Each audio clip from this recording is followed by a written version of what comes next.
Saudara-saudara sekalian, bapak-bapak, ibu-ibu sekalian, tidak ada presiden Republik Indonesia yang punya tongkat Nabi Musa, tidak ada.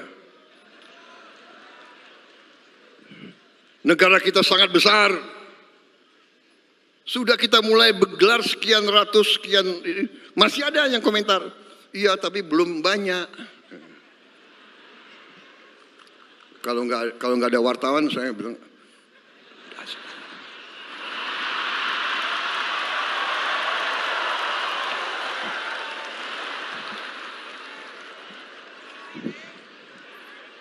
sorry ye.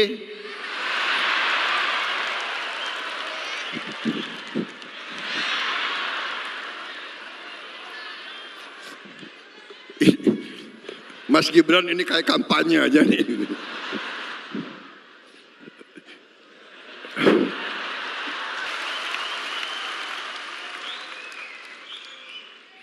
Saudara-saudara, saudara minta saya bersedia dicalonkan lagi tahun 2029.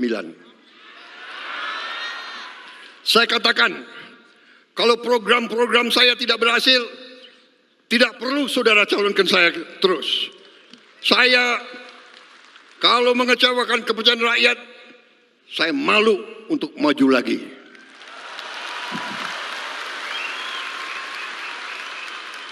Saya lihat sangat bagus. Ya. Oke, makasih. Lagi di Pilpres 2029. Permisi. Sangat bagus. Permisi. Permisi. Kali ini saya mau bicara tentang Kongres Luar Biasa Gerindra yang dilaksanakan pada hari Kamis tanggal 13 Februari 2025. Dalam Kongres Luar Biasa ini ada dua keputusan politik yang menurut saya cukup penting, yang pastinya akan turut mendinamisasi bagaimana perjalanan politik Indonesia di masa-masa yang akan datang.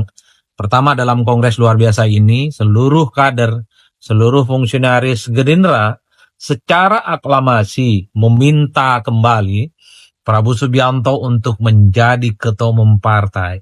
Tentu ini tidak bisa dilepaskan sebagai bentuk apresiasi kepada Prabowo yang memang sejak awal bukan hanya sebatas ketua umum tapi juga sebagai pendiri partai yang sampai hari ini mengantarkan Gerindra sebagai partai pemenang Pilpres 2024.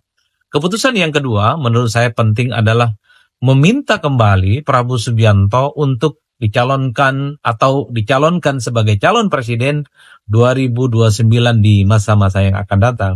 Dua keputusan politik ini bagi saya sepertinya memang sudah dikalkulasi secara matang, secara rasional oleh Gerindra. Karena suka tidak suka, untuk 5 tahun yang akan datang, bahkan untuk 2029 dan yang akan datang, memang ini adalah momen-momennya Prabowo Subianto. Suka tidak suka, ketika Prabowo Subianto diminta kembali untuk menjadi ketua umum Gerindra misalnya, harus diakui bahwa sebenarnya Gerindra itu adalah duplikat, semacam replika politik dari Prabowo Subianto. Karena harus diakui, kalau kita melihat satu persatu ya narasi-narasi politik, visi misi politik yang hari ini termaktub dalam perjuangan politik Gerindra, itu hampir bisa dipastikan sebagian besar adalah pikiran-pikiran yang kemudian bagian dari kreasi pikiran-pikiran besar yang disampaikan oleh Prabowo Subianto. Makanya tidak mengherankan kalau sebagian peneliti, banyak pihak yang mengatakan, kalau melihat Gerindra ya Prabowo, kalau melihat Prabowo ya Gerindra. Ini yang sepertinya kemudian membuat dalam Kongres Luar Biasa Gerindra yang dilaksanakan pada hari Kamis kemarin itu, minta kembali. Karena memang Prabowo itu adalah sangat identik dengan Gerindra. Bahkan kalau kita mau hitung rata-rata secara umum, setiap survei yang kita lakukan, apa preferensi pilihan politik ke partai, salah satunya misalnya apa yang kemudian membuat seseorang itu memilih Gerindra, ya memang the one and only, sosok figur kunci Prabowo Subianto adalah menjadi magnet yang paling penting di mana seseorang itu memilih Gerindra. Itulah yang sepertinya membuat kenapa Gerindra mentahbiskan kembali Prabowo menjadi ketua umum, menjadi nahkoda politik untuk mengarungi persaingan-persaingan dan pertandingan-pertandingan politik di masa-masa yang akan datang. Lalu soal Prabowo diminta kembali untuk menjadi calon presiden 2029. Tentu juga dikalkulasi secara matang oleh Gerindra. Posisi Prabowo Subianto sebagai presiden, pastinya popularitas dan elektabilitasnya nyaris tanpa lawan tanding. Apalagi misalnya kalau kita membaca korespondensi historis politik di negara ini, presiden-presiden petahana maju yang kedua kalinya ada kecenderungan sangat mudah untuk memenangkan pertarungan politik. Terbukti misalnya SBY untuk periode yang kedua kalinya nyaris tanpa lawan tanding yang padan. Perolehan suara SBY dalam Pilpres yang kedua kalinya saat itu periode 2009-2014 itu sangat signifikan, hampir mencapai 70%. Begitupun dengan Pak Jokowi ketika maju yang kedua kalinya dalam Pilpres 2019 2014 2019, periode kedua itu 2019-2024, Jokowi tentu memenangkan pertandingan politik yang per hari ini kita bisa saksikan sebagai presiden petahana dan mampu memenangkan pertarungan yang kedua. Ini yang sepertinya menebalkan satu keyakinan di internal Gerindra.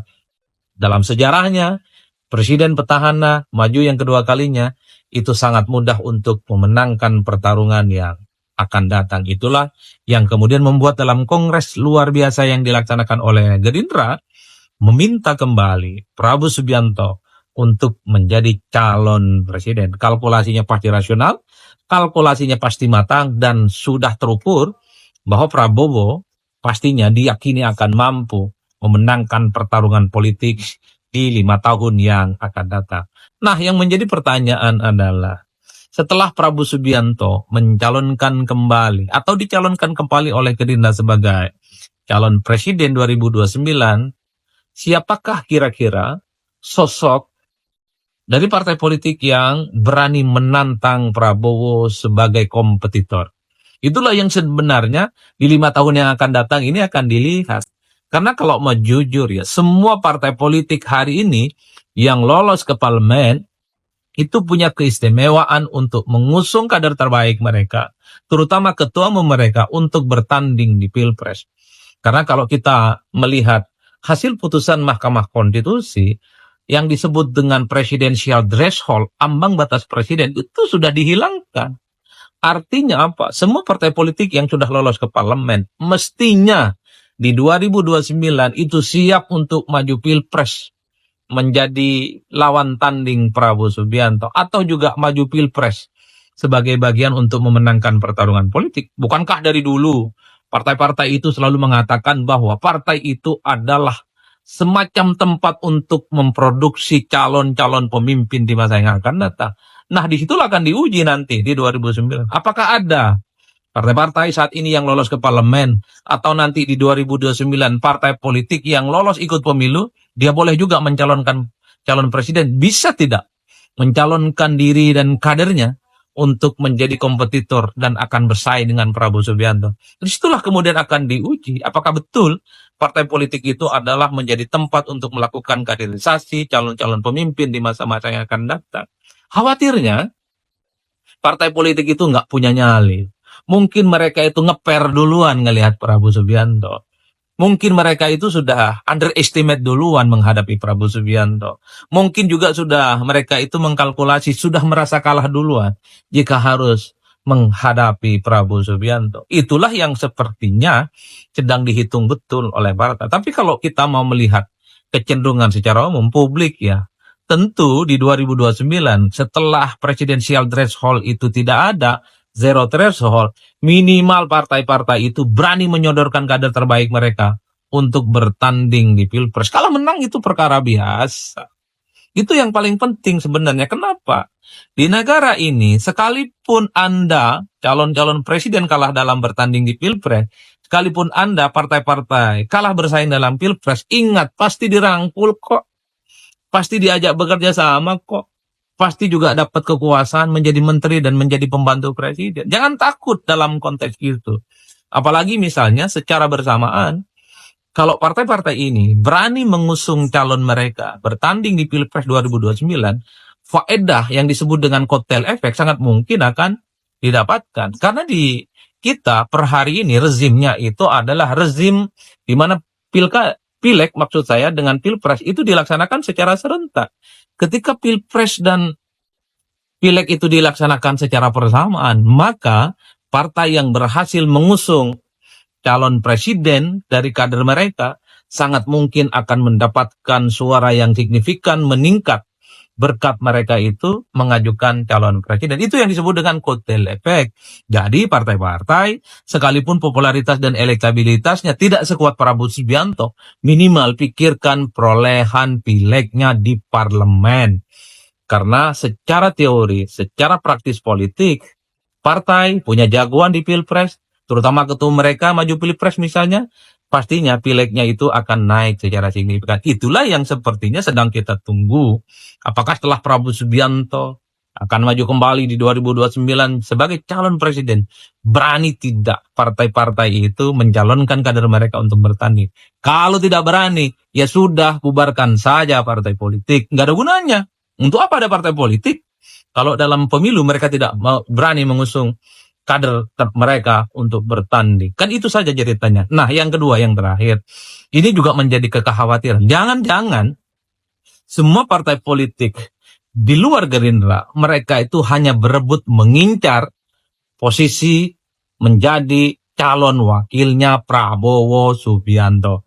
Karena secara kalkulasi politik, popularitas, elektabilitas, dukungan partai, dukungan politik, mesin politik, dari berbagai penjuru mata angin, Prabowo itu hampir bisa dipastikan menang dalam pertandingan Pilpres, kira-kira begitu di 2029, maka partai-partai yang ada saat ini hanya berebut tiket untuk menjadi wakilnya Prabowo Subianto.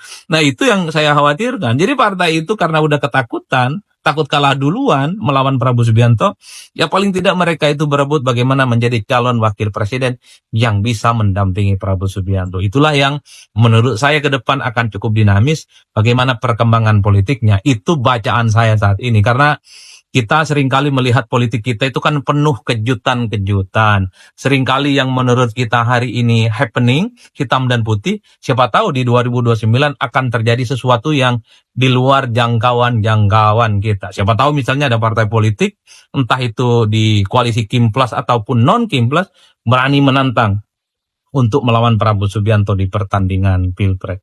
Nah, tapi dari segi Gerindra yang saya baca ya, pastinya Gerindra itu membutuhkan calon wakil presiden adalah mereka yang berpotensi tidak, sekali lagi, pasti yang dicari oleh Gerindra sebagai wakil presiden itu adalah wakil presiden yang tentunya diprediksi di pemilu-pemilu yang akan datang akan menjadi pesaing utama mereka. Istilahnya apa? Tentu saja kalaupun toh Prabowo Subianto, Gerindra mencari wakil presiden adalah wakil presiden yang nantinya di 5 tahun selanjutnya tidak potensial akan menjadi rival utama dari Gerindra. Ibarat memelihara anak macan, ini dikhawatirkan anak macan yang menjadi pendamping Prabowo nanti justru akan mengalahkan jagoan yang akan diusung oleh Gerindra. Karenanya saya membayangkan wakil dari Prabowo nantinya di Pilpres 2029 adalah mereka yang pastinya sangat mungkin tidak akan maju dan tidak mungkin misalnya dia akan menjadi bintang-bintang yang justru akan merusak bagaimana soliditas Gerindra di masa-masa yang akan datang.